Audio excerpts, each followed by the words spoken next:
festa tan peculiar, no? Avui em perdonareu em disculpareu que miri el mòbil, és perquè tinc les preguntes. Us prometo que estic molt present. I passarem al francès. On va passer au français.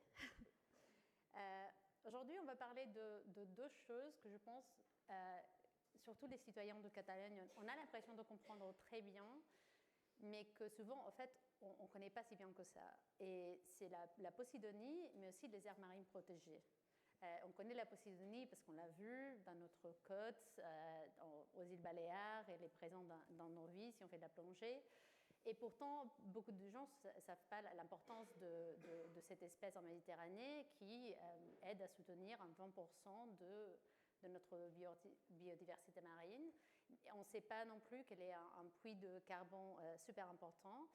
Et on parle d'aires marines protégées, on sait qu'on a l'objectif de 30 pour 30, et pourtant, on ne sait pas exactement ce que c'est une aire marine protégée, ou à quoi ça sert, et comment on fait pour qu'elle soit vraiment efficace. Parce qu'on a beaucoup de ce qu'on appelle aires marines en papier.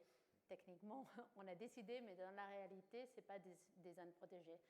Et je pense qu'on ne pourrait pas avoir un meilleur speaker pour aujourd'hui que Yacine. Il va falloir que je lise sa bio parce qu'il est un énorme expert en biodiversité marine et le cofondateur et président de Tunisie. On va parler plus de son organisation. Mais Yacine Ramzi, il a travaillé depuis, si je ne me trompe pas, 2010 pour le plan d'action pour la Méditerranée du programme des Nations Unies pour l'environnement. Et il a aussi cofondé cette association dont on va parler. Il vient de la Tunisie, un voisin méditerranéen. Et j'aimerais bien en fait commencer avec un peu de ton parcours. Comment est-ce que tu as commencé ta carrière dans la protection de la Méditerranée? Qu'est-ce qui t'a amené à vouloir te dédier à la mer spécifiquement? Merci pour cette question, mais je vais commencer peut-être pour remercier cette invitation. C'est l'Espagne, c'est le pays méditerranéen où j'ai visité le plus. C'est ma 16e fois. Et ma première fois, c'était à Barcelone, en tant qu'étudiant au centre de recherche avancée à Blanes, Nord. J'ai fait ma thèse sur les herbiers de Posidonie en collaboration avec l'université de Barcelone, avec l'équipe de Javier Romero et tous les chercheurs espagnols. J'ai travaillé sur les aires marines protégées et j'ai appris aussi comment gérer une aire marine protégée, l'aire marine protégée Nueva Tabalca, à Santa Pola et à l'équipe de l'université de Barcelone, avec, pas Barcelone, mais Alicante, le professeur Alfonso Ramos et tous ces experts espagnols. Et à chaque matin, lorsque je me lève de chez moi pour aller au travail, je passe à côté d'un petit château bâti par les Espagnols dans un lac à Tunis. Donc, je dis toujours que la Méditerranée, c'est un mélange de cultures. Je pense que si on fait l'ADN de Yacine, on va trouver de l'ADN espagnol, de l'ADN turc, de l'ADN phénicien, de l'ADN romain. Et ça, c'est la mer Méditerranée. Je n'ai jamais pensé à faire ce travail en tant que chercheur scientifique.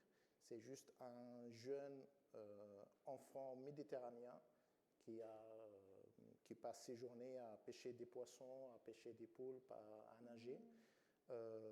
En Tunisie, vers les années 86-87, est-ce qu'on peut afficher la première photo? On passait...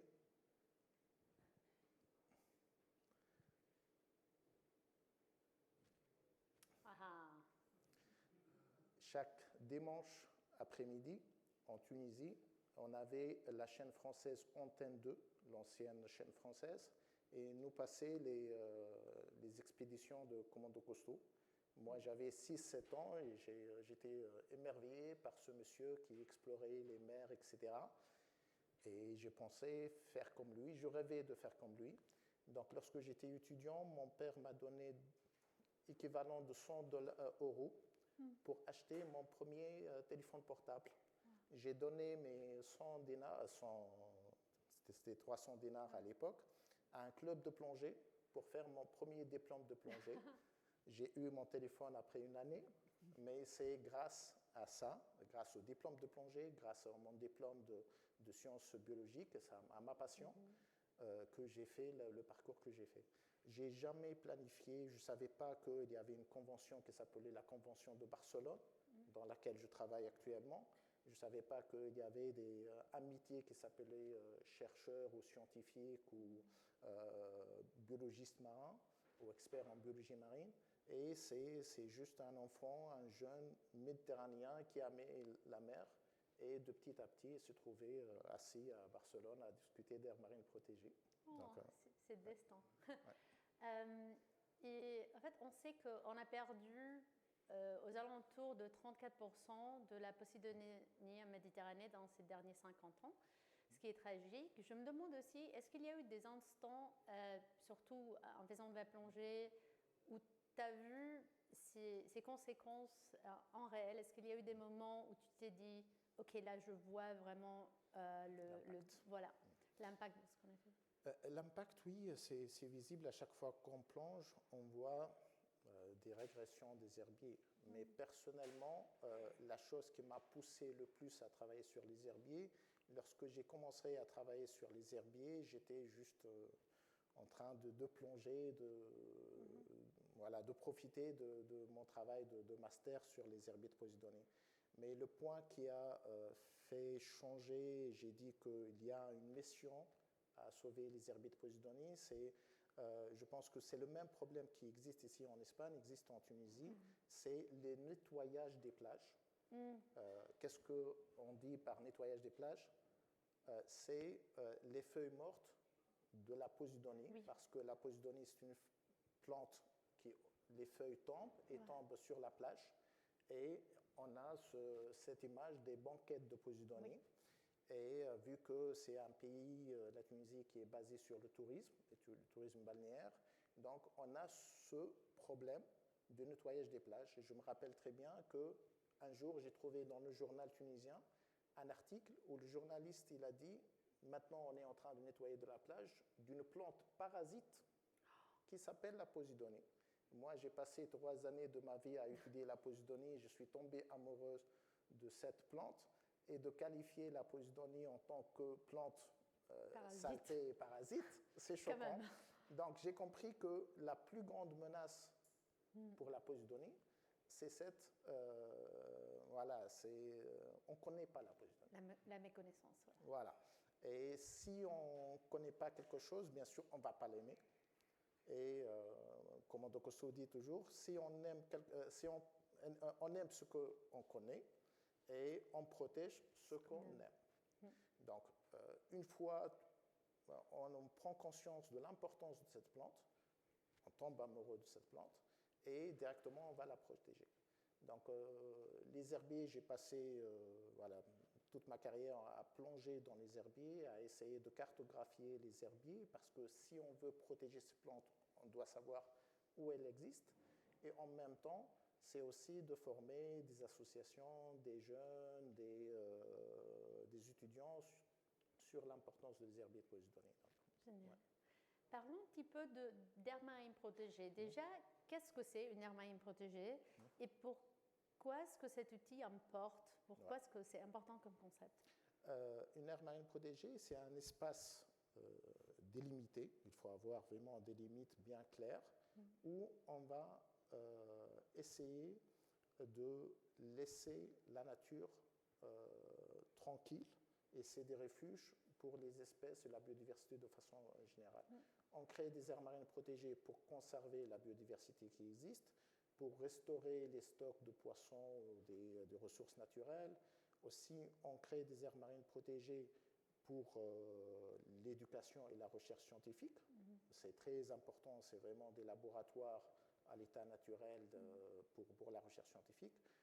On crée des aires marines protégées parce que toutes les études ont démontré leur rôle très important de lutte contre le changement climatique, soit à travers la séquestration de carbone, et toutes les études ont démontré que l'herbier de Posidonie est l'un des écosystèmes les plus importants en termes de séquestration de carbone. Aussi, ces écosystèmes, lorsqu'ils sont en bon état, ils ont aussi une résilience très importante, donc on va avoir moins érosion côtière, érosion marine, etc. C'est aussi un outil de collaboration parce que lorsqu'on crée une aire marine protégée, on doit avoir des négociations et des discussions avec les pêcheurs, avec les populations locales. Donc il y a des discussions très importantes en termes de sensibilisation, en termes de communication avec la population locale et autres. Et aussi, les aires marines protégées, c'est un outil de, pas collaboration locale, mais de collaboration internationale. Parce que la Convention de Barcelone, dans laquelle je travaille, il y a un protocole spécifique pour les aires spécialement protégées et la diversité biologique. Et lorsqu'on protège une aire marine protégée à Tunis ou en Grèce ou en Espagne, c'est un patrimoine commun méditerranéen qu'on est en train de protéger. Et il y a aussi ce niveau, ce label SPAMI, c'est pour les sites d'importance pas uniquement nationale, mais pour d'intérêt méditerranéen, qui est très important. Et à travers ces SPAMI et aires marines protégées, on peut aussi faire de la collaboration entre pays et entre aires marines protégées. Donc, c'est très important, les aires marines protégées. On a parlé déjà assez avec de la Posidonie et de l'importance de cette espèce, mais les aires marines protégées, elles ne servent pas à protéger qu'une espèce, non? Ouais. Alors, je voulais vous demander, est-ce que tu peux nous parler de l'importance d'une approche écosystémique de la protection naturelle, qu'il ne s'agit pas d'un type de poisson ou d'un type d'herbier? Voilà. Le dogme a changé. Depuis certaines années, on ne parle plus de protection d'une espèce. Parce que si on veut sauver une espèce, on doit sauver l'écosystème. Cette photo, c'est un herbier de Posidonie. Et à côté de l'herbier, vous voyez ce mollusque. Voilà, c'est Epina nobilis, c'est une espèce qui est actuellement en cours d'extinction parce qu'il y a un parasite qui a touché et a causé une pandémie. Voilà. Si on veut protéger cette espèce, il faut protéger l'habitat, qui est l'herbier de Posidonie. La même chose, je le dis toujours, pour sauver les tortues marines, on doit protéger la plage où ces tortues marines pontent contre l'érosion, contre l'utilisation anarchique, contre le nettoyage mécanique. Si on veut protéger ces tortues marines, on doit sauver aussi, lorsqu'ils vont sortir, on a un très grand problème en Méditerranée, c'est les tortues marines. Normalement, lorsqu'ils sortent du nid, ils suivent la lumière ou le reflet de la lune sur la mer. Actuellement, lorsqu'ils sortent, ils trouvent beach party et ils vont directement dans l'autre direction. Nous, en Tunisie, par exemple, on a trouvé des tortues marines qui étaient à 500 mètres loin de la plage parce qu'ils ont suivi la pollution lumineuse. On parle maintenant de pollution lumineuse.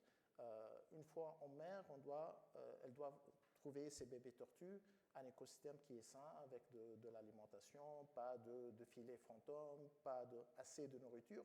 Et ces tortues marines aussi, c'est des espèces migratrices. Donc, la nidification peut se faire ou la ponte peut se faire en Tunisie, mais après quelques années, ils vont aller jusqu'en Turquie et revenir. Donc, si on veut sauver une espèce, il faut avoir une approche écosystémique. L'approche écosystémique, c'est pas penser uniquement biodiversité, il faut penser aussi pression. L'être humain, avec ses deux rôles, soit de rôle négatif, pollution, pression, etc., et aussi son rôle positif, conservation, restauration, etc.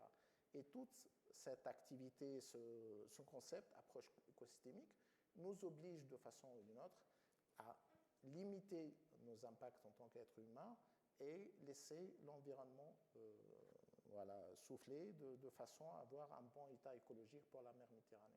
Et pas que dans une seule aire marine protégée, mais dans une espèce, parce que les poissons ne restent pas à sa place. Voilà, c'est parce que maintenant on parle de réseau d'aires marines protégées. Ce n'est pas important de faire quelques kilomètres carrés qui est complètement isolé. Voilà. Si on veut vraiment conserver la biodiversité, il faut avoir un réseau d'aires marines protégées qui sont connectés, où les poissons peuvent se déplacer librement ou avoir un corridor pour certaines espèces qui sont migratrices. Et ça me fait penser, ça devait être assez difficile pourtant de surveiller ou d'évaluer les conditions d'un écosystème entier. Ouais. parce que du coup, ce n'est pas une question de compter un type de poisson à un autre. Est-ce que tu peux nous parler un petit peu, je sais que tu as travaillé dans le développement précisément de méthodologies. Est-ce que tu peux parler de pourquoi est-ce qu'on a besoin de méthodologies uniques et compréhensibles et ouais, ça fait quoi d'essayer d'établir ça dans des pays différents ou dans des régions différentes? C'est ça l'objectif. L'objectif, c'est avoir une mer Méditerranée qui est en bon état écologique. En bon état écologique, comment on va faire l'évaluation? Est-ce qu'on est dans un bon état écologique ou non? C'est avoir des programmes de surveillance qui sont intégrés et partagés par tous les pays méditerranéens. Ce que nous ramène à l'IMAP, ce programme de surveillance intégrée qui a été adopté par les parties contractantes de la Convention de Barcelone depuis 2016. Donc tous les pays méditerranéens, les 21 pays plus 1 qui est l'Union européenne, ils ont adopté ce programme de surveillance où on a des objectifs et des indicateurs. Donc on a 11 objectifs écologiques qui sont en relation avec la biodiversité, avec la côte et l'hydrographie, avec la pollution. Et pour chaque objectif écologique, on a un nombre d'indicateurs. Indicateurs qui peut être la qualité des habitats, combien de tortues on a, etc., de biodiversité, ou le niveau de pollution, ou le niveau de pression sur la mer Méditerranée. Et d'avoir des indicateurs communs qui sont appliqués par tous les pays méditerranéens avec une méthodologie commune, avec des indicateurs communs. Comme ça, on peut avoir une évaluation de la mer Méditerranée. Et chaque saison, on a ce rapport. C'est le Quality State Report, c'est l'état de la qualité de la mer Méditerranée. Après ces indicateurs et tout le travail qui est fait par les pays méditerranéens, on publie ce rapport pour savoir, le dernier rapport a été en 2023, sur l'état de la mer Méditerranée. Pourquoi? C'est pour voir dans quel niveau on se situe et apporter des solutions correctives. Si on a un niveau de pollution qui est à un niveau élevé, c'est des actions que chaque pays méditerranéen doit prendre. Voilà, on appelle ça des programmes de mesure. Actuellement, en Tunisie, je suis en train de collaborer avec les collègues en Tunisie pour élaborer le programme de mesure tunisien. Le même travail, il est fait pour chaque pays méditerranéen pour réduire ces pressions, pour atteindre le bon état écologique. Donc, chaque saison, le prochain va être en 2029, c'est pour une évaluation de la mer Méditerranée, dans quel état elle se trouve. On a des indicateurs qui sont en vert. On est en bon état écologique, par exemple, pour les tortues marines, on va discuter après, mais aussi on a des indicateurs qui sont en rouge, par exemple pour les herbiers de Posidonie qui sont sous pression vu qu'ils reçoivent toute l'activité humaine qui est très côtière et beaucoup de pression s'exerce sur les herbiers, malheureusement. En fait, en parlant de côtes, quand on pense à des aires marines protégées, au moins, j'imagine toujours des eaux un peu comme ça, près de la côte, avec beaucoup de lumière et avec des poissons ou des herbiers qu'on peut voir. Et pourtant, la mer est profonde. Et pourtant, il y a des zones, j'ai appris qu'on les appelle des zones obscures. Ouais. Je pense que c'est à plus de 200 mètres, qui sont aussi hyper importantes pour la santé de notre mer et auxquelles on ne pense pas. Alors, est-ce qu'il y a des aires marines protégées dans ces types de zones et comment vous faites pour travailler dans cet environnement qui est moins connu? Ouais. On oublie que 80% de la mer Méditerranée est au-delà de 100 mètres de profondeur. La partie côtière, c'est la partie très proche de la côte et c'est là où on a des informations, mais on manque toujours d'informations. Mais à 80% de la mer Méditerranée, c'est des zones profondes où il n'y a pas de lumière. C'est pour ça qu'on appelle les habitats obscurs.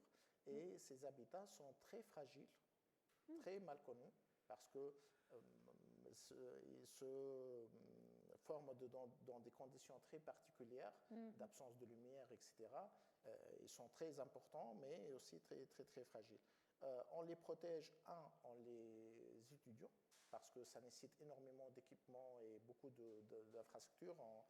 Par exemple, on a fait une expédition au Liban.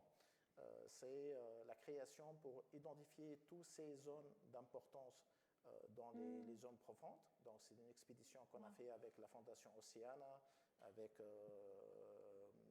l'IUCN Med et avec les collègues, les chercheurs libanais. Donc, on a fait une expédition dans tous les canyons libanais parce que la côte libanaise, c'est une côte très profonde. Et ils ont des canyons et on a fait des prospections pour essayer de cartographier ce qu'il existe dans ces zones profondes. On a arrivé jusqu'à 1000 mètres de profondeur. C'est très difficile. On ne peut pas plonger jusqu'à 1000 mètres. Donc, on utilise des ROV, des petits robots qu'on descend et on essaie de capter des vidéos et des images sur ce qui existe au fond. Et l'objectif, c'est de créer des aires marines protégées. On manque énormément d'aires marines protégées dans des zones profondes. Jusqu'à maintenant, on a plus de mesures de conservation que d'aires marines protégées. On a des zones où c'est tout ce qui est activité telles que le chalutage, benthique, etc. est interdit. On commence à penser à des conventions pour interdire tout ce qui est extraction des minerais au niveau des zones profondes parce que la majorité de ces zones sont au-delà des juridictions nationales et c'est très difficile d'appliquer la réglementation dans des zones qui sont partagées et parfois tout ce qui est industrie, oil and gas, etc., c'est des secteurs qui sont très puissants. Et parfois, il faut vraiment avoir des collaborations qui sont profondes, il faut avoir une conscience collective pour essayer de conserver, parce que ces habitats, une fois dégradés, c'est très difficile qu'on a fait des actions de restauration. Donc, ces types d'habitats, si on les dégrade, c'est perdu pour jamais.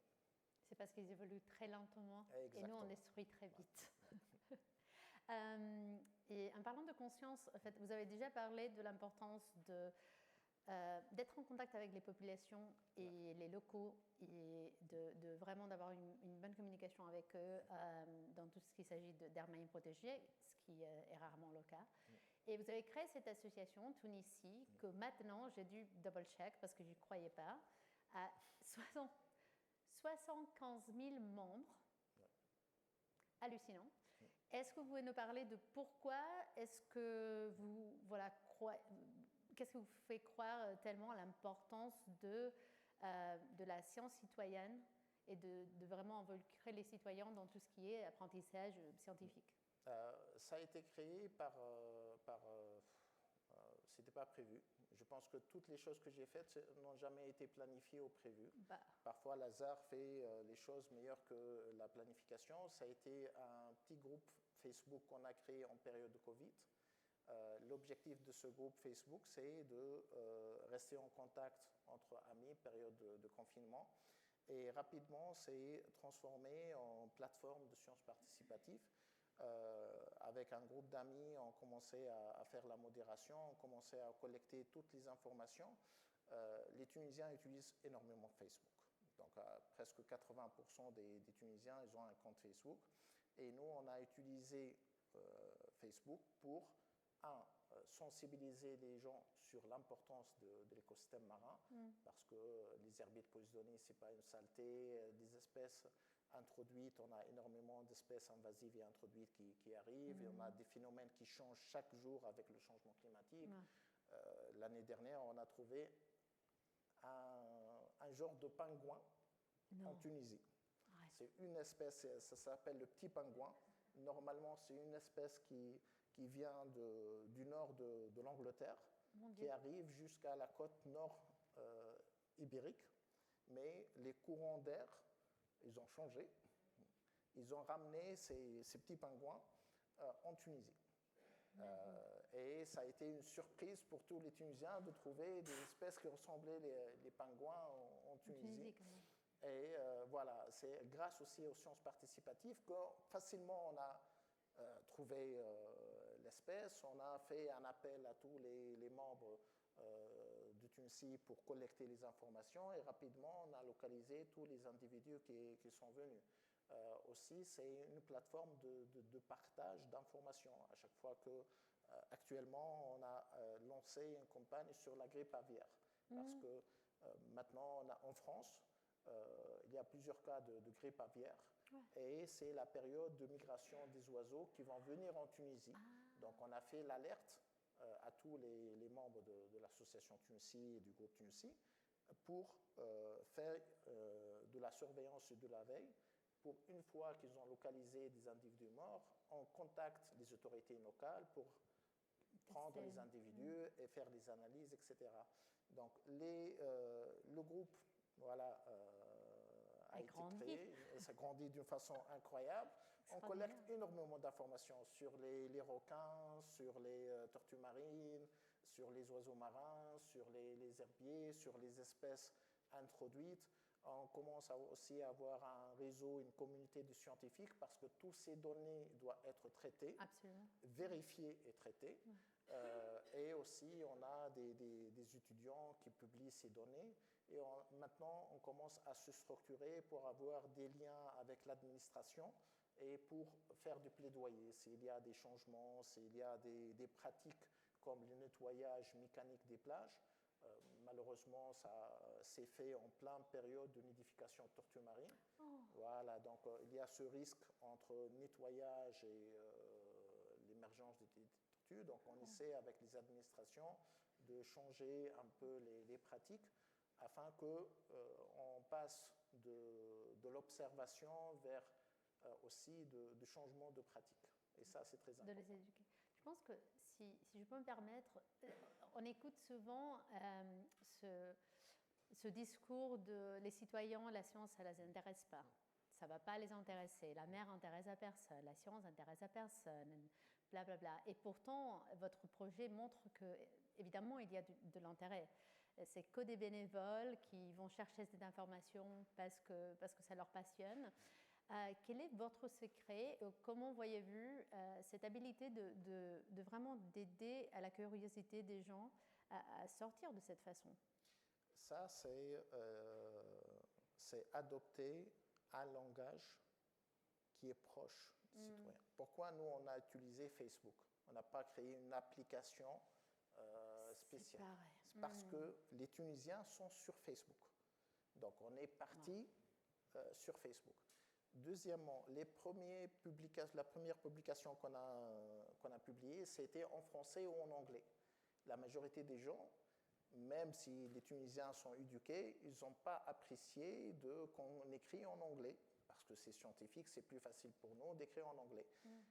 On a compris que si on veut toucher la majorité des gens, il faut écrire en tunisien et en dialecte tunisien.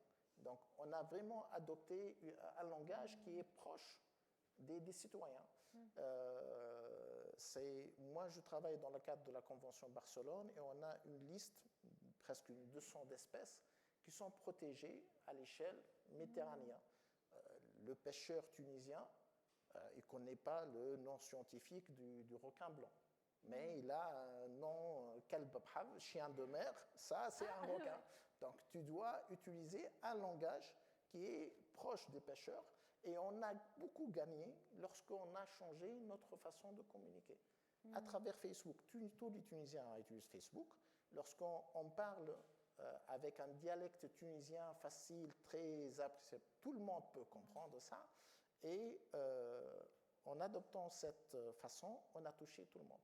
Dernièrement, on a fait une formation pour les membres de l'association pour être des sentinelles et des observateurs. On les a formés, comment faire, etc. Beaucoup, ils nous ont dit qu'à chaque fois qu'ils vont dans un port ou dans un organisme, ils se présentent, nous, on travaille sur les tortues marines ou ces espèces, directement, vous travaillez chez Tunisie. Donc, avoir une communauté qui est aussi grande, ça, c'est très important. Autre chose, lorsqu'on a utilisé ce dialecte, ce discours simplifié, on essaie vraiment de démocratiser la science et c'est ça l'objectif. Beaucoup de médias sont intéressés et dans le groupe aussi, on a énormément, presque tous les médias connus en Tunisie et à chaque fois qu'on poste un nouveau sujet sur notre page, on est directement contacté par des journalistes pour utiliser les radios, etc., comme moyen de vulgariser et disséminer ce message. Donc il y a des relais qui sont très importants, qui sont les médias conventionnels, comme les radios, TV, etc., qu'on est en train d'utiliser. La majorité des jeunes maintenant sont sur Facebook, Instagram, TikTok, etc. Et on a vu aussi la politique maintenant utilise les mêmes réseaux voilà. Utilisons ça pour la bonne cause, pour la conservation. Je pense que c'est très important. Génial. Et mes félicitations. Je pense qu'en fait, c'est cohérent. On a une étude globale sur le sentiment des gens envers la science, parce qu'on a tendance à dire des choses comme ça, comme on ne croit pas à la science, personne ne croit à la science non plus, ce qui n'est pas du tout vrai. Et en fait, le sentiment de la plupart des gens vers la science est assez positif. Et pourtant, cette étude, le plus compréhensive qu'ils ont jamais fait là-dessus, a révélé que c'est pas que les gens ne croient pas à la science, c'est que les gens pensent que les scientifiques ne croient pas à eux. Ouais. Ça nous intéresse, mais nous, on ne les intéresse pas à eux. Exactement. Et c'est pour ça qu'on désengage. C'est pour ça qu'on se dit, eux, ils s'en fichent de nous. Alors du coup, ce que vous êtes en train de faire, c'est précisément montrer ça. On s'intéresse assez pour vous parler dans le même langage, on s'intéresse assez pour aller vers où vous êtes. Et ça fait que de l'autre partie, on se dit, ah ok, c'était intéressé, moi aussi. Exactement. Et c'est dans les deux sens, parce que parfois les scientifiques, moi je suis scientifique, j'ai fait ma thèse sur les recherches, je continue à faire de la science. Être scientifique, ce n'est pas de publier des articles scientifiques que personne ne va lire. On a aussi un rôle vers cette communauté, et c'est à nous de simplifier notre langage, parce que les noms scientifiques sont compliqués, parce que tout le monde n'a pas fait des études scientifiques longues pour comprendre l'intérêt, voilà. Il faut simplifier. Nous, Posidonia oceanica, c'est la Posidonie. En Tunisie, on a 6 ou 7 appellations différentes. Donc, chaque région appelle la Posidonie d'une façon différente. Les poissons, salpa, la sope, en Tunisie, on a 5 noms. Ça dépend de la période, de la taille, exactement. Donc, si on veut travailler sur ça, il faut savoir ces choses. On ne peut pas tout savoir. Mais en discutant avec les pêcheurs, on peut facilement avoir ça. Et ce que nous aussi, on a fait en Tunisie, c'est de ramener des scientifiques 1 heure en live sur Tunisie pour parler des requins, pour parler des tortues marines, pour parler des dauphins, en dialecte tunisien, de façon très simplifiée. C'est des grands professeurs scientifiques tunisiens, mais qui parlent à tout le monde. Et ça a un impact plus important que voilà, pour toucher la majorité des personnes. Aussi, faire sortir ces scientifiques de leur laboratoire, c'est très important. Et aussi, les citoyens se sentent valorisés lorsqu'on discute avec leur langage et de leur manière. Absolument, et parce que vous les écoutez aussi, parce que leur expérience de ce qu'ils ont vu sur mer, les scientifiques, on peut en apprendre aussi. Ce n'est pas unidirectionnel. En parlant de unidirectionnel, vous m'avez aidé à remarquer quelque chose d'assez choquant, c'est que en fait, le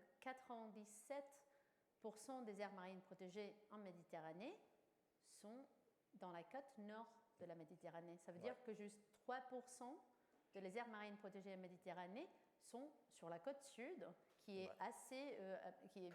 très riche. Extraordinairement biodiverse et important aussi. Ça, c'est la carte, c'est la dernière carte qui a été produite par l'association MEDPAN et le SPARAC, où je travaille donc, dans le cadre de la Convention de Barcelone. C'est les aires marines protégées en Méditerranée. On remarque le gap. Voilà, le gap est clair. C'est 97% des aires marines protégées sont sur la côte nord de la Méditerranée. Ça ne veut pas dire qu'il n'y a pas des choses à protéger dans le sud, au contraire. Moi, j'ai eu la chance de plonger dans tous les pays méditerranéens et surtout dans la partie sud pour la création d'aires marines protégées, pour faire les inventaires, pour faire les cartographies, etc. C'est un processus assez long, ça prend énormément de temps. Parfois, la situation économique, sociale, l'environnement n'est pas la priorité, malgré il devrait être une des priorités parce que c'est très important aussi. Et voilà. La création d'aires marines protégées, c'est un processus assez long, assez coûteux. Il faut premièrement faire les inventaires, savoir où on va créer, qu'est-ce qu'on va protéger. Donc ça veut dire ramener des scientifiques, faire des expéditions, choisir les zones, faire des études scientifiques poussées, faire le mapping, la cartographie de la zone, identifier toutes les espèces existantes, faire le mapping de tous les acteurs, les pêcheurs, la communauté locale et toutes les interactions de la zone, élaborer des plans de gestion, etc. Il y a aussi un chiffre qui est choquant, 18%, c'est les 18% des aires marines protégées en Méditerranée, que ce soit dans le nord ou le sud, qui ont un plan de gestion. Wow. Ça veut dire qu'on a plus que 80% des aires marines protégées. On a créé une aire marine protégée, mais on n'a pas un manuel. Qu'est-ce qu'on va faire avec cette aire marine protégée? Qu'est-ce qu'on va protéger? Donc l'équipe qui est sur place, si l'équipe existe, elle n'a pas de programme ou de planning de travail. Et ça aussi, c'est choquant. Mais ce qui est bizarre, mais très intéressant, c'est le contraire. Dans plusieurs pays de la rive sud de la Méditerranée, on a des aires marines protégées qui sont équipées d'équipes. Ils ont une équipe de gestion, ils ont de l'équipement pour faire le travail, ils ont un plan de gestion, mais qui ne sont pas créés en tant qu'aire marine protégée parce que le processus de création il est assez long. Donc, on a décidé de conserver en attendant d'avoir le cachet parce que, comme j'ai dit, par exemple en Tunisie, on a des aires marines protégées que jusqu'à maintenant, on n'a pas le décret officiel du ministère parce que c'est toujours pas la priorité malheureusement, mais l'aire marine protégée, elle est là, elle est bien gérée. On a un plan de gestion qui est actualisé chaque 5 ans, on a des résultats de conservation. C'est parmi une des meilleures aires marines protégées au niveau de la rive sud maintenant, qui s'appelle les Eucuriates. Et jusqu'à maintenant, officiellement, elle n'est pas déclarée. Mais tout le monde, y compris les citoyens, etc., pense que c'est une aire marine protégée. Et on utilise le nom aire marine protégée, malgré que ce n'est pas une aire marine protégée, parce que si on va attendre la déclaration officielle, on risque dans 5 ans de perdre toute la biodiversité. Et ça, c'est ce qu'on ne veut pas. Donc, si on a la possibilité de conserver, on conserve, en attendant que les papiers arrivent. Ouais. C'est un peu... vous n'avez déjà parlé, mais une des raisons les plus citées, souvent dans ces contextes de le nord de l'Afrique, c'est pourquoi, s'il y a une limite de ressources et des problèmes sociétaux qui ne sont pas que les aires marines protégées, on a besoin de cet argent pour de l'éducation ou des autres infrastructures. Comment faites-vous pour naviguer ça et parfois pour expliquer l'importance des aires marines protégées en connexion à des social issues dont on ne pense pas? Cette question, c'est vraiment la question. Pour créer une aire marine protégée, pour avoir une équipe dédiée, on a besoin de budget. Et parfois, le budget n'est pas disponible sur la caisse de l'État parce que la situation économique, parce que ce n'est pas la priorité, etc. Il y a plusieurs solutions.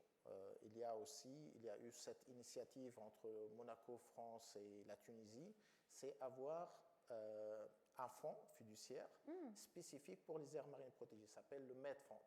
Le MEDFond, il finance le fonctionnement des aires marines protégées. Il ne fonctionne pas des projets, mais il fonctionne que l'aire marine protégée, elle a un staff dédié, fonctionnel, équipé, qui fait au moins les trucs basiques nécessaires pour l'aire marine protégée. En Tunisie, maintenant, il y a 5 aires marines protégées qui sont financées par ce programme. C'est de l'argent partagé de la France et Monaco. Voilà, ils en mettent de l'argent ensemble et ça génère aussi des gains. Des gains. Voilà. Et c'est utilisé pour gérer les aires marines protégées. Et maintenant, le MEDFond, il a commencé aux îles Curiates, dans l'aire marine qui n'est pas encore déclarée.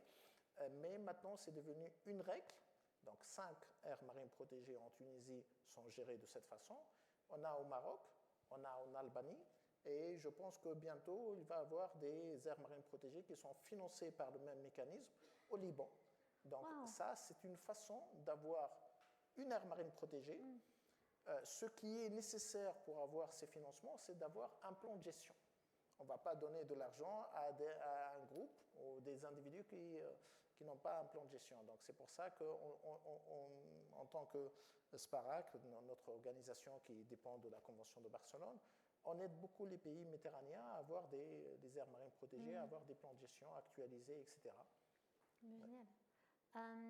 Dans ce procès de création d'aires marines protégées, comme on disait, les poissons ne connaissent pas les frontières. Ouais. Et souvent, c'est mieux d'avoir des aires marines protégées qui eux-mêmes ne respectent pas exactement ce qu'on a sur la carte politique. Et pourtant, la diplomatie, ce n'est pas évident. On a beaucoup de pays autour de la Méditerranée et avec beaucoup d'intérêts différents. Et alors, je me demande, ce côté diplomatique de votre travail, ouais. Est-ce que vous pouvez nous parler un petit peu de ce que ça fait et de comment vous arrivez à convaincre des pays différents ou même des régions différentes à collaborer de cette façon? Je pense que ces questions de biodiversité, c'est actuellement une des choses qui nous oblige en tant que Méditerranéens à discuter, même si on n'est pas très d'accord. Et je pense que les questions du changement climatique, ces espèces, etc., moi, j'ai vu dans plusieurs réunions, on a des pays ou des scientifiques qui, voilà, vu le contexte géopolitique, ils ne sont pas d'accord dans la vie réelle, mais on peut discuter sur le phoque moine méditerranéen ou les tortues marines ou les requins, parler science, et ça laisse la possibilité à des pays ou des partenaires différents de discuter malgré la situation assez difficile.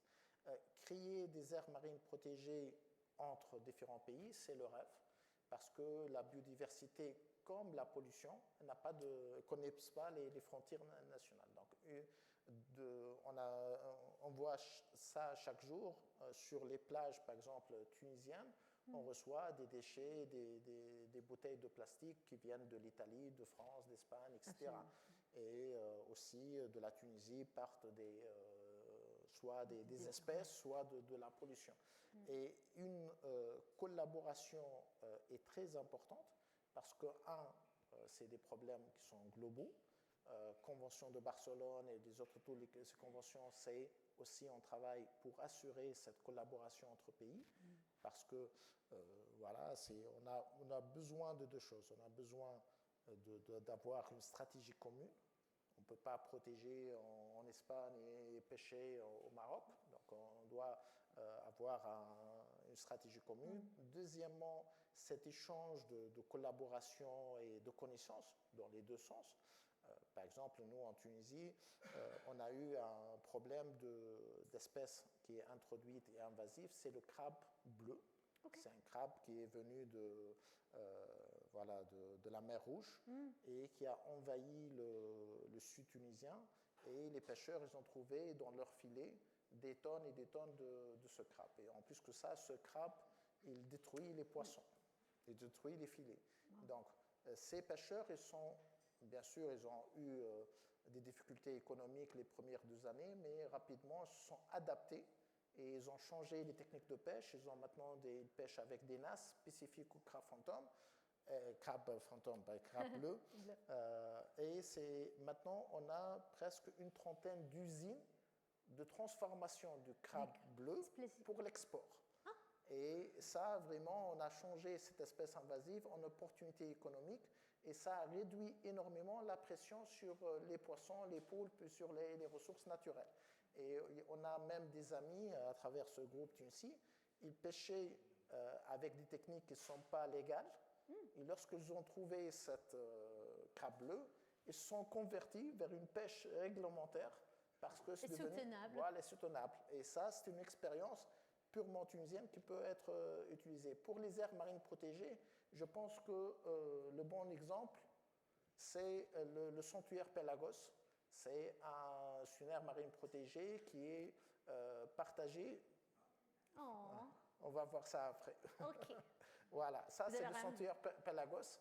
C'est entre 3 pays, c'est entre Monaco, Italie et France. Et ce que vous voyez ici, c'est la plus grande aire marine protégée qui existe en Méditerranée. Ça représente presque 4% de la surface de toutes les aires marines protégées en Méditerranée. Wow. Et c'est fait spécifiquement pour les espèces de cétacés. Donc dauphins et baleines en Méditerranée, on a 8 espèces qui sont là-bas. Et cet accord qui est entre les 3 pays est pour but pour réduire l'impact, la collusion, la conservation des cétacés, de la conservation de la nature là-bas.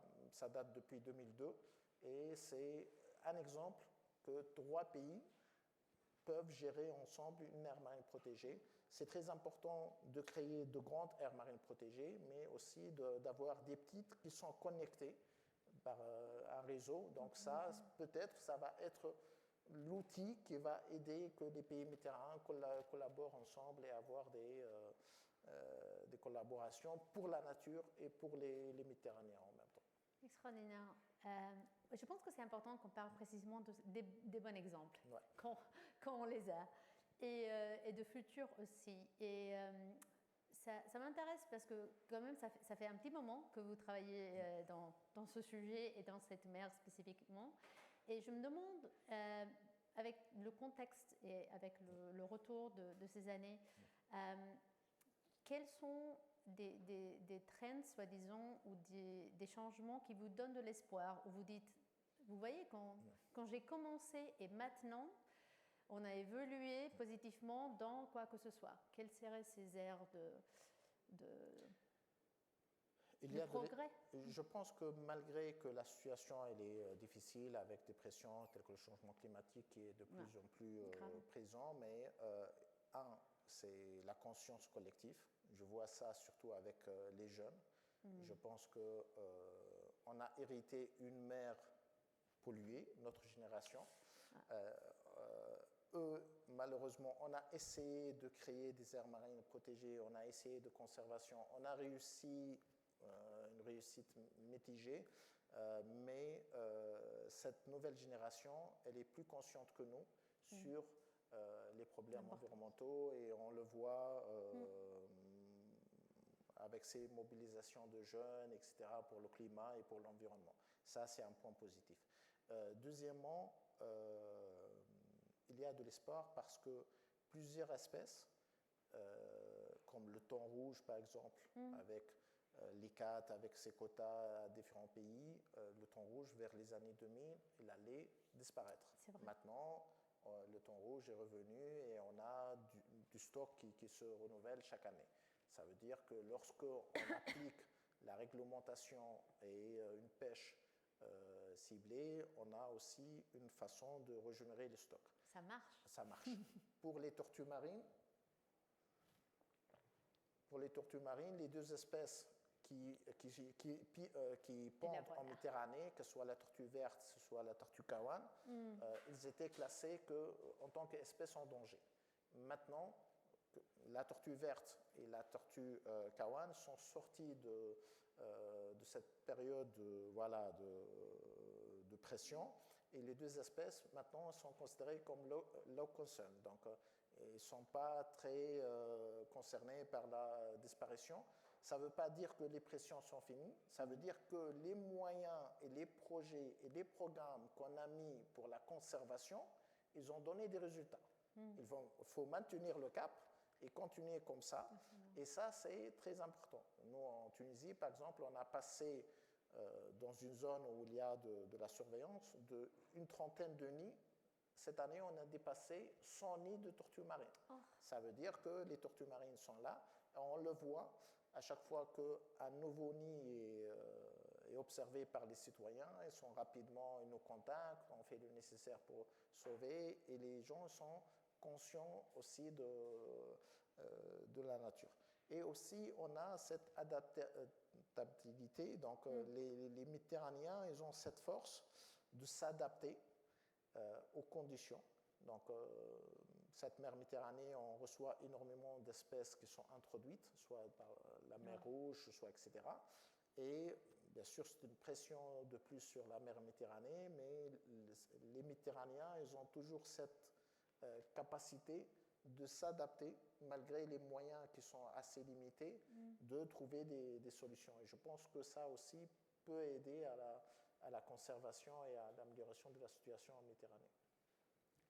Et quand il s'agit de communautés, d'esprits méditerranéens, est-ce qu'il y a des exemples Ou un exemple qui vous tient à cœur, comme une communauté spécifique, dans un contexte spécifique,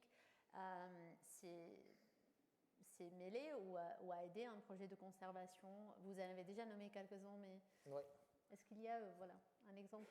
On revient vers la photo de tortue avec le pêcheur. Je pense que ce type de photo, on le voit chaque jour, nous, en Tunisie.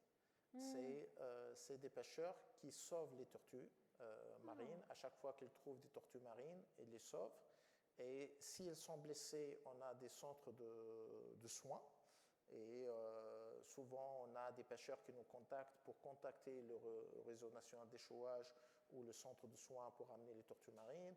La même chose, si elles sont mortes, ils nous déclarent pour utiliser ces tortues marines, pour collecter les échantillons, savoir, parce que c'est une mine d'informations sur l'état de notre mer. Pour les exemples sont là. Par exemple, en Tunisie, l'autorité, elle était intelligente. Je pense qu'elle a compris que, vu la situation économique difficile, on ne peut pas gérer ces espaces naturels avec les moyens nationaux. Donc, qu'est-ce qu'ils ont fait? Ils ont choisi une association locale à côté de l'aire marine protégée. Ils ont fait un système de cogestion.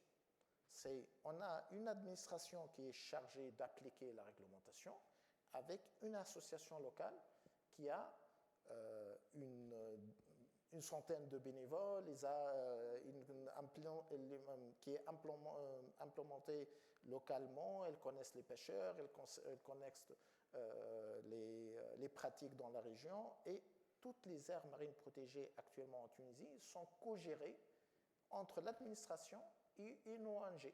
Donc les ONG, ils ont cette flexibilité, cette réaction rapide, ils travaillent la nuit, ils travaillent le dimanche, ils travaillent avec des jeunes qui sont très dynamiques, et on a l'administration qui n'est pas très rapide, mais qui peut appliquer la loi. Et ça a commencé dans les îles Kuriates, donc on a commencé ça en 2017, et maintenant c'est devenu la norme.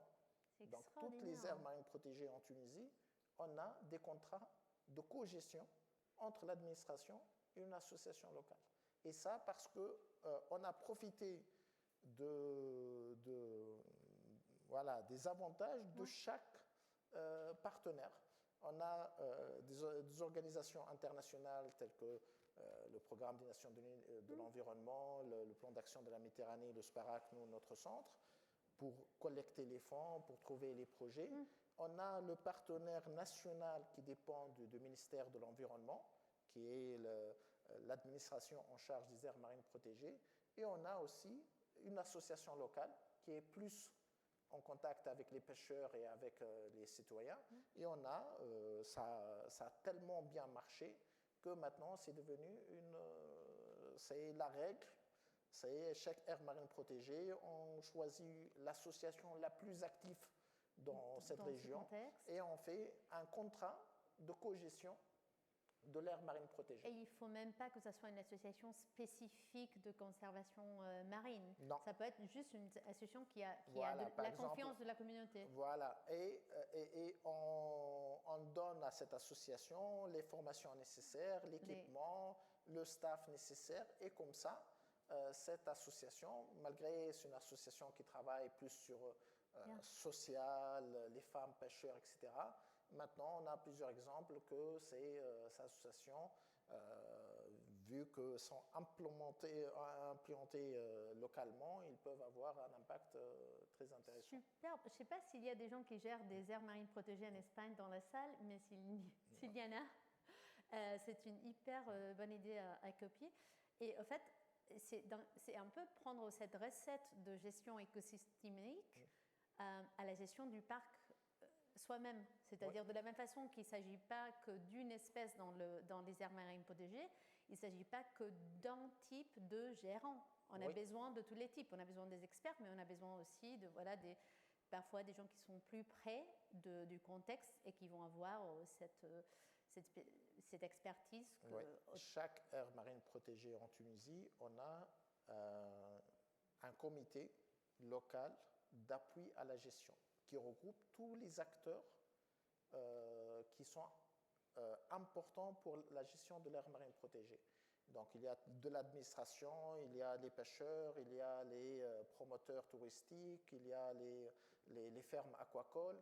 Et cette comité, elle se réunit au moins 2 années avec les gestionnaires pour, que les gestionnaires présentent le travail qui a été fait et aussi parlent des problématiques qu'ils ont et d'une manière collective, ils essaient de trouver des solutions. Génial. Un des problèmes, par exemple, c'est en Tunisie, on commence à avoir plusieurs fermes d'aquaculture. Voilà. Et parfois, ces fermes constituent aussi une pression pour la zone. Et je me rappelle très bien que, par exemple, pour les îles Curiates, une ferme aquacole était installée dans la zone de l'aire marine protégée. Et lorsque ils ont discuté ensemble, le promoteur il a décidé de se décaler un peu pour respecter l'aire marine protégée. Et malgré que le secteur économique ferme aquacole, c'est un secteur très puissant, mais lorsque il faisait partie du comité, il a compris pourquoi on créait cette aire marine protégée. Et en tant que ferme aquacole, il ne veut pas avoir ce label négatif. Voilà. Il a dit, OK, je respecte et je me décale un peu pour laisser la nature. Voilà. Et c'est très différent si ce message vient du gouvernement ou d'un fonctionnaire quelque part, et si le message vient de la population de cet espace qui vous dit non, on vous voit et on se rend compte de ce que vous êtes en train de faire. Exactement. C'est très difficile de gérer un espace naturel lorsqu'on a les acteurs locaux contre le projet. Si c'est contre le projet, ils vont dégrader, ils vont faire de la... Voilà. Mais une fois ils font partie, ils ont compris qu'on protège pour eux, pas pour les tortues marines. Ça change complètement. Ce pêcheur, je pense qu'il est content de lâcher les tortues marines parce qu'il sait qu'elle a un rôle très important pour l'équilibre de l'écosystème et je vais voilà. C'est ce message qu'on essaie de faire passer. On est en train de conserver pour vous, pas contre vous ou pour les tortues marines. Les tortues marines, c'est un maillon de la chaîne trophique, voilà, de l'écosystème. Et c'est un équilibre. Si les tortues marines ou l'espèce X disparaissent, on va avoir tous, même nous les humains, un problème. Donc c'est avec ce message qu'il faut, parce que souvent, lorsqu'on conserve une espèce et on ne fait pas attention à la population locale, les citoyens vont dire vous êtes en train de sauver les tortues marines et nous, on n'a pas d'argent pour faire nourrir nos enfants. Et ça, c'est un message qui ne passe pas dans des zones où on a des difficultés économiques et sociales. Ouais. Et même, on voit ça en Espagne tout le temps, mais même ici, cette tendance qu'on a à parler, par exemple, des pêcheurs comme des ennemis, comme des gens qu'on sait déjà que ça ne va pas leur plaire, on sait déjà qu'ils vont être en contre, on sait déjà, si on communique avec quelqu'un à travers du cliché, ça ne va pas créer cette relation. Les pêcheurs sont les mêmes, que ce soit des Grecs ou des Espagnols ou des Tunisiens. Ils sont toujours les plus... voilà. Mais d'une manière générale, et ce que nous, on a vu, une fois on les implique, une fois on utilise leur langage, une fois qu'on leur dit qu'on est en train de protéger pour vous, pas contre vous. Par exemple, nous en Tunisie, lorsqu'on crée des aires marines protégées, on ne dit jamais le mot no-take zone au début. Zones qui sont complètement interdites à la pêche. Ou, voilà. On ne dit pas ce mot. C'est eux qui vont dire on veut que cette zone soit protégée parce que c'est la zone où il y a les bébés poissons, les alevins, etc. Il faut commencer pas par interdire, mais expliquer. Ça prend beaucoup de temps. Parfois, malheureusement, on n'a pas le temps, mais c'est aussi des gens qui vivent de la pêche.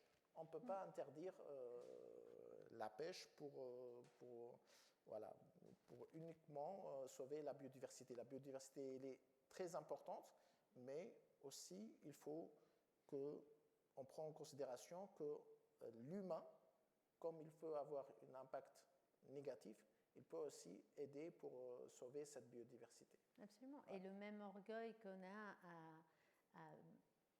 à mener de la bouffe ou à pêcher, ouais. C'est le même orgueil qu'on peut avoir à préserver l'environnement. Ouais. C'est le même travail.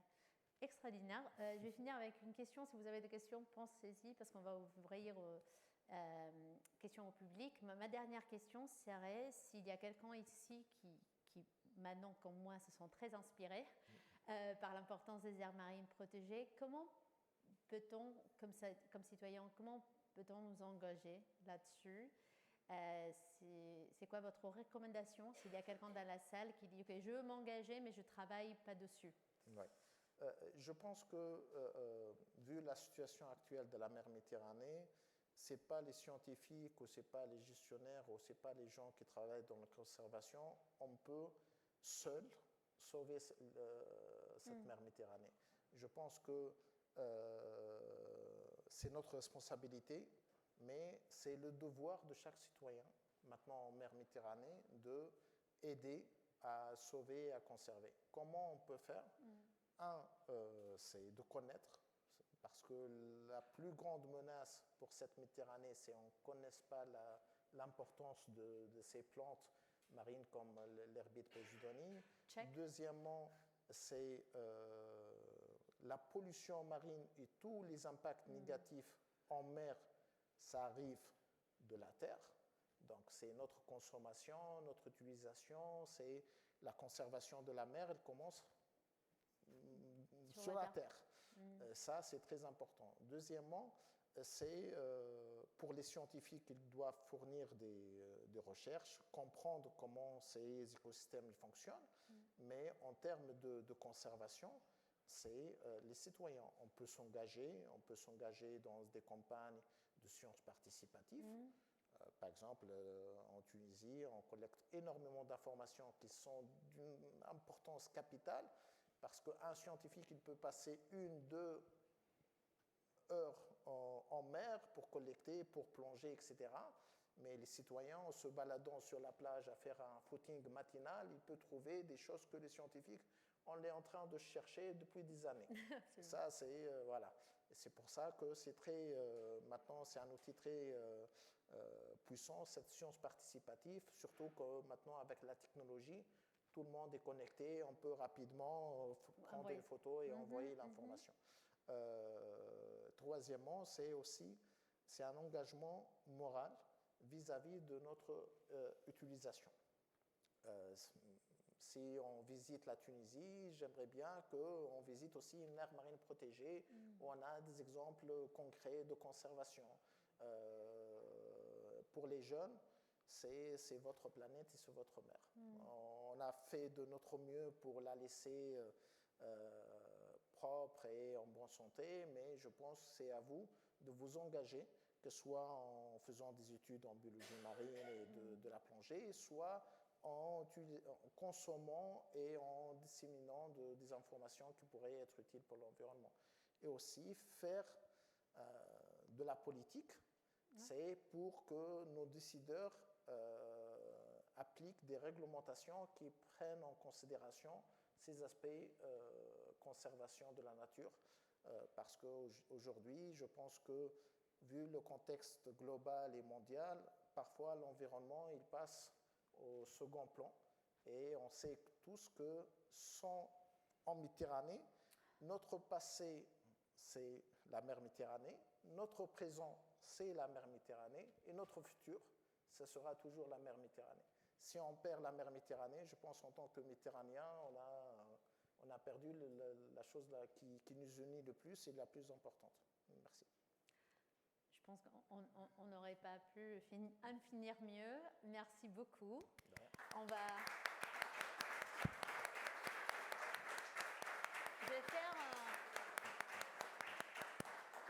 Je vais me permettre de faire une petite parenthèse en catalan au cas où, ou en français aussi, mais il y a assez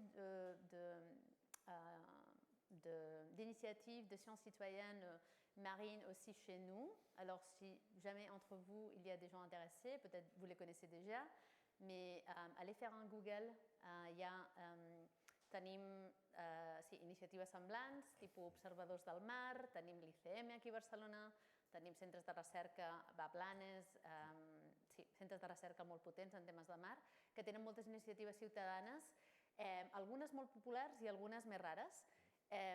So, if you're interested, just in case this is an English-speaking person, if you're interested to Google it. I tenim ara una estoneta per preguntes. Si jamais, si vous avez des questions, quoi que ce soit, on a un micro, je pense. Si.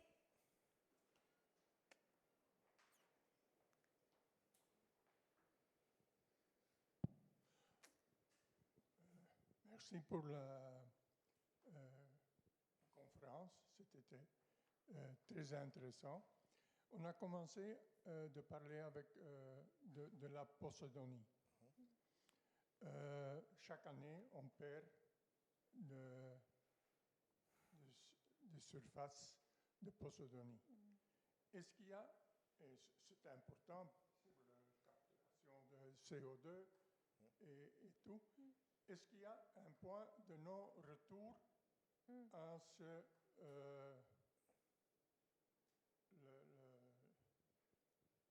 le père qu'on a de Posidonie?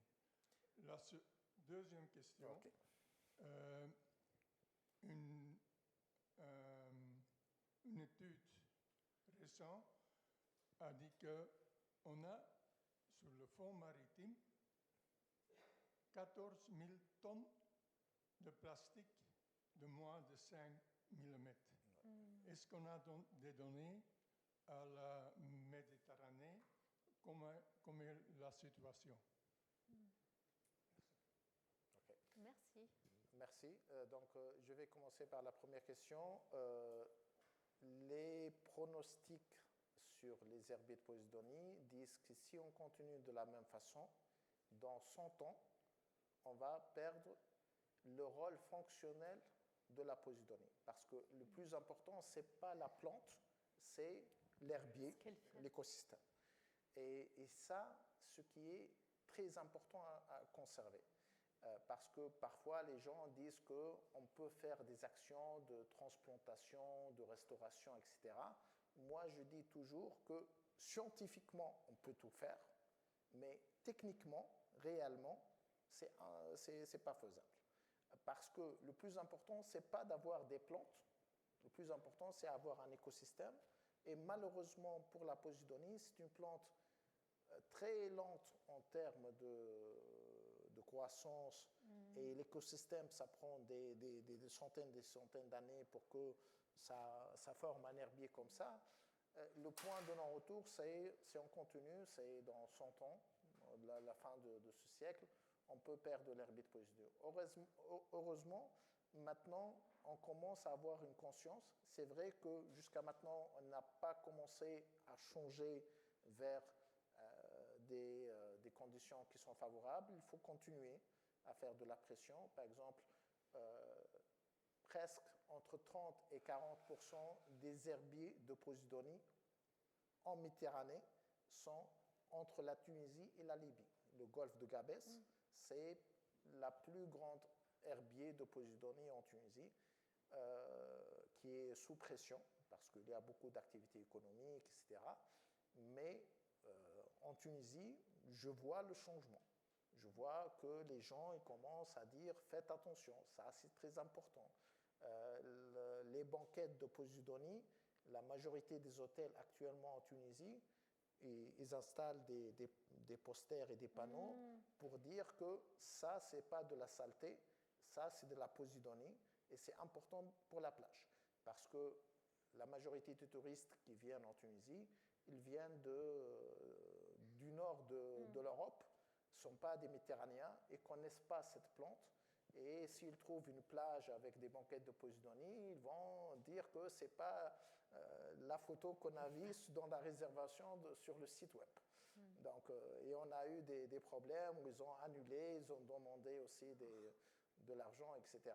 Donc maintenant, il y a un changement qui commence. Voilà.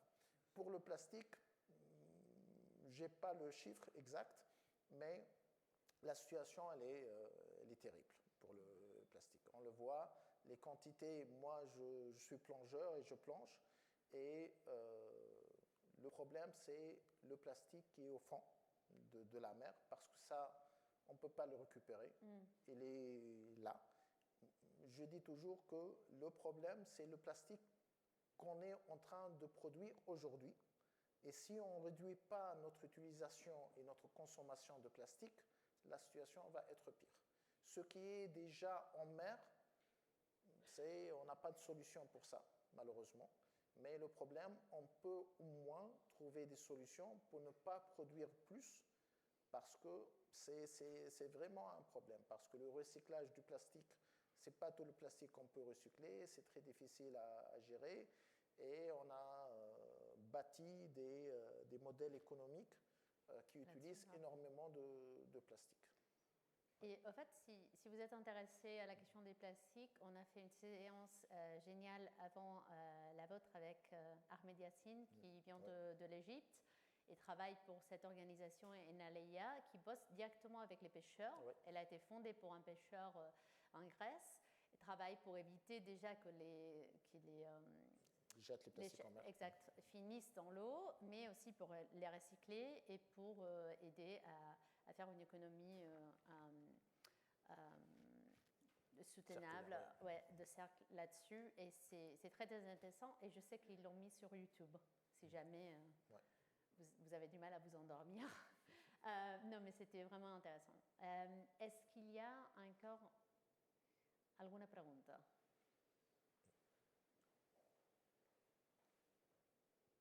Gracias por su exposición, ¿no? Sí que es cierto que la educación es un tema muy importante porque el ciudadano medio pues, es receptor, ¿no?, de ese mensaje y en su vida, digamos, diaria y sencilla pues puede ser capaz, digamos, de entenderlo e intentar, digamos, actuar conforme a su creencia, ¿no?, a su pensamiento. Pero por desgracia yo soy de los que piensan que más que educación hay que crear quizás tendencias. ¿Por qué? Porque el pescador de Túnez que usted ha expuesto es un pescador que yo me imagino que aunque sea poderoso en Túnez, quizás no es de los que se pueden decir que son pescador intensivo. Entonces hay una pesca intensiva, hay una serie de, digamos, lobbies industriales, de plástico, de otras cosas, de otros, digamos, productos, que sí que son, digamos, también, pues tienen orejas y escuchan esa educación. Pero bueno, eso no se come. Su beneficio quizás no pasa por ahí.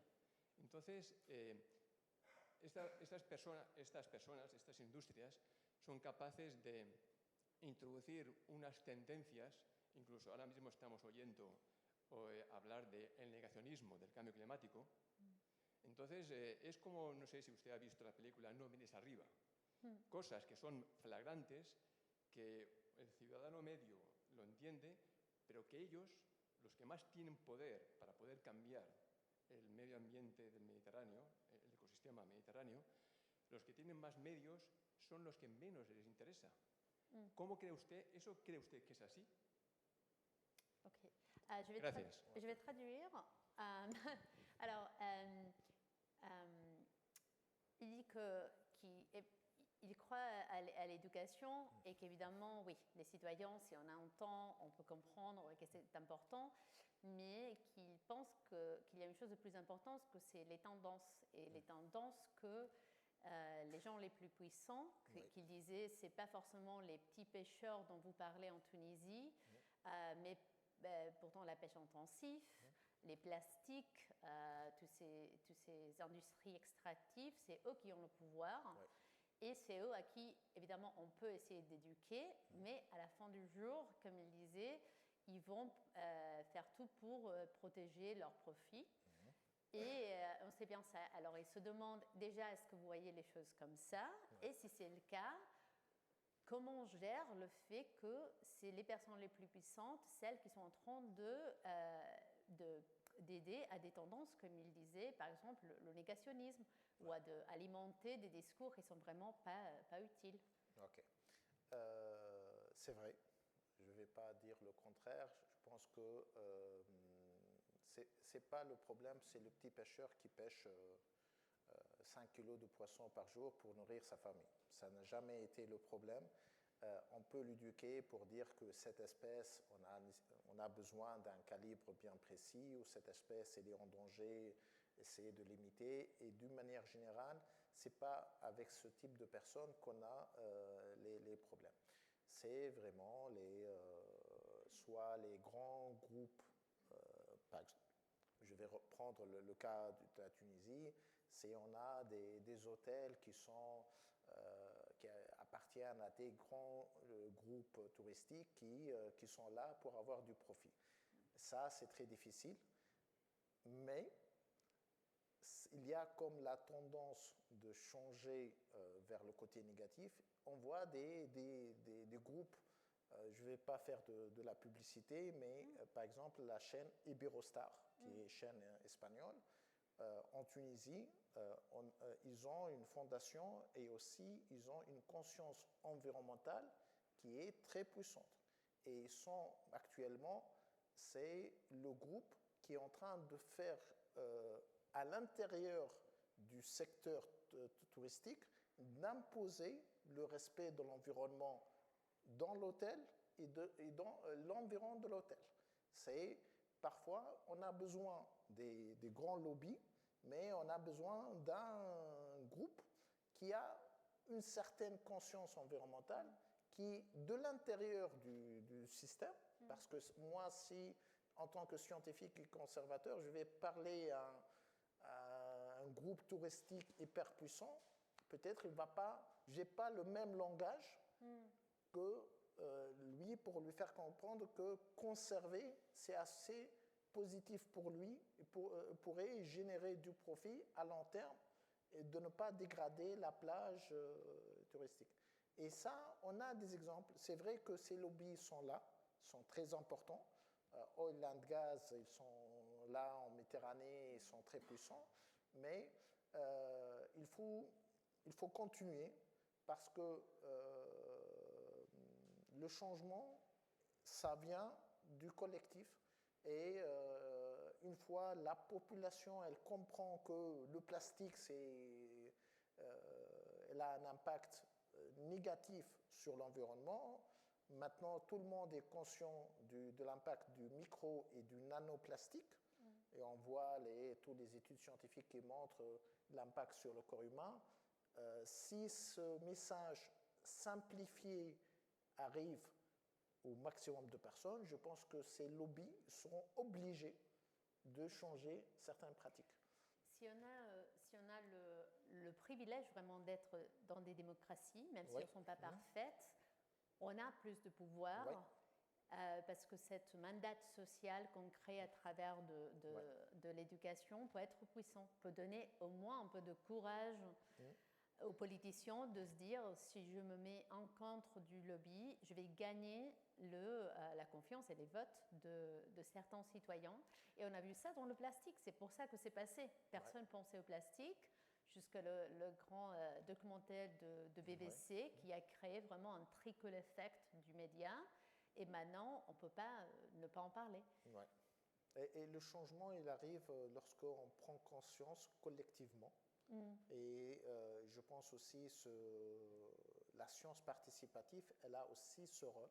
Ce n'est pas uniquement le citoyen qui va alerter le scientifique de la présence d'une espèce, mais aussi le scientifique qui va passer l'information pour lui dire pourquoi c'est important que tu me passes cette information. Par exemple, sur les tortues marines, c'est très important de signaler parce que cette espèce qui passe toute sa vie en mer, à l'intérieur de la tortue marine, on peut avoir une idée sur la quantité de plastique qui est en mer.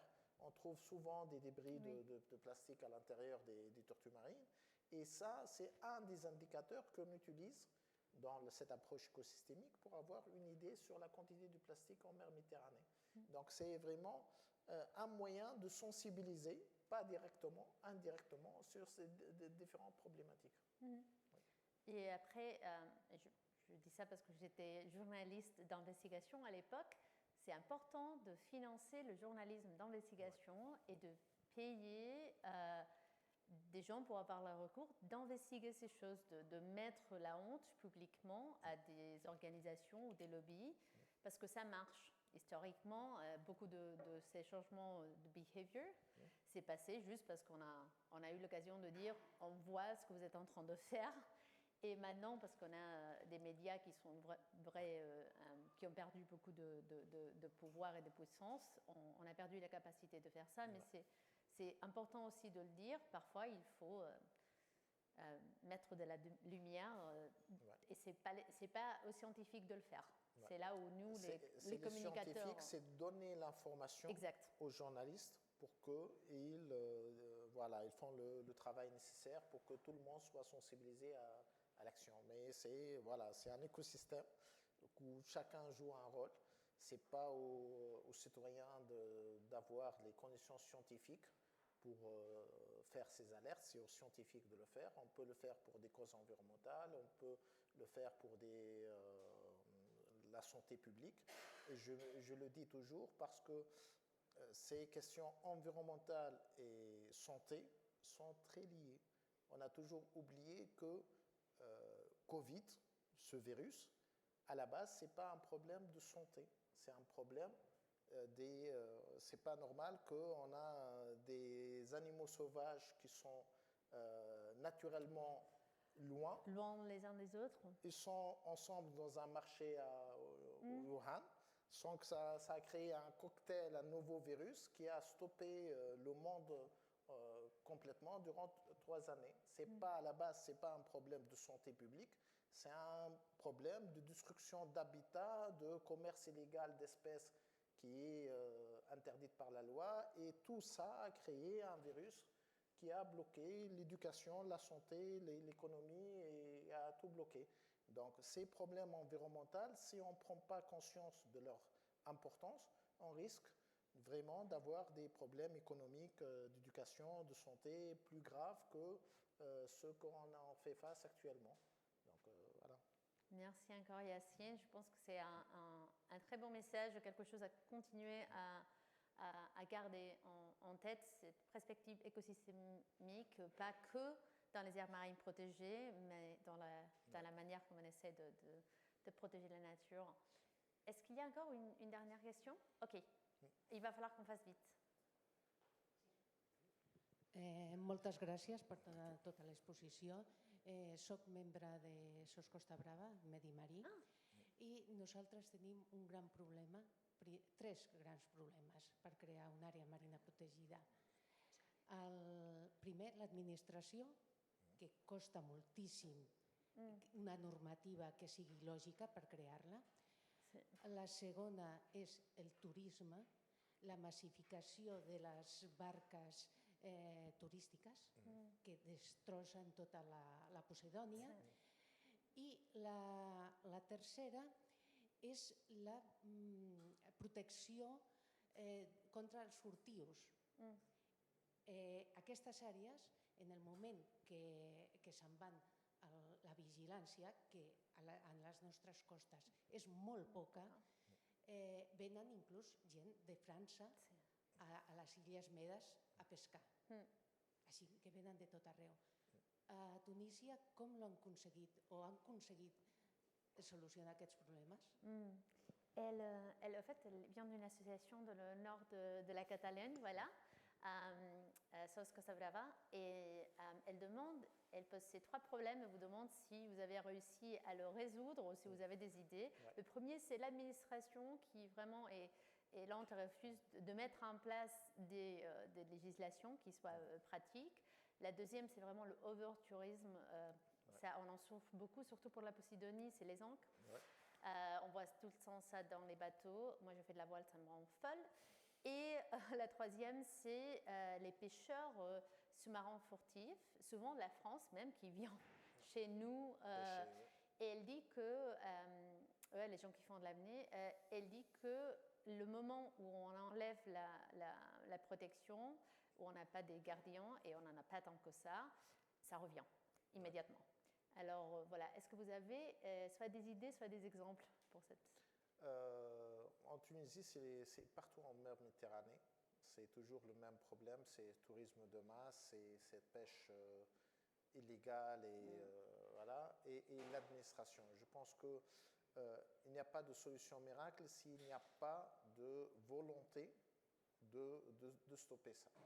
C'est l'engagement des citoyens. Ça veut dire que en tant qu'association, on a besoin d'avoir un collectif et de plaidoyer, de faire engager le maximum de personnes. On sait que le problème touristique, c'est la Méditerranée, c'est la première destination touristique dans le monde, et nos mers sont malheureusement très... Pour l'ancrage du bateau, les solutions existent, c'est question de mouillage écologique, etc. Ça nécessite du budget, et je pense que ça, c'est aussi trouver les partenaires nécessaires pour faire ce système de mouillage écologique. Deuxièmement, c'est pour la pêche illégale, etc., c'est la surveillance et l'application de l'administration. S'il n'y a pas une volonté vraiment locale et politique pour stopper, il n'y a pas de solution miracle. Je pense que la seule solution que vous, en tant qu'association, pouvez faire, c'est de redire ça et de faire la pression nécessaire pour que chaque administration fait le travail qu'il doit faire. Ouais, exactement. C'est un écosystème. Ouais, exactement. Toujours. Merci encore pour votre temps. J'espère que vous allez continuer à suivre le travail de Yacine. Merci. Moltes gràcies per haver vingut i bona nit.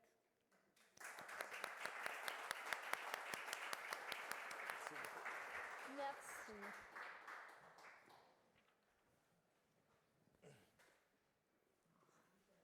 Quel masterclass! Je me sens... Merci. Gràcies per acompanyar-nos.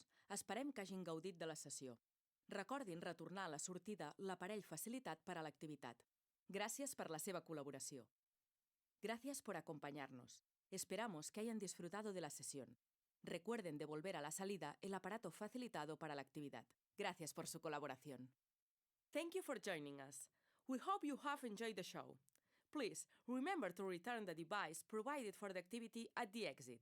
Thank you for your collaboration.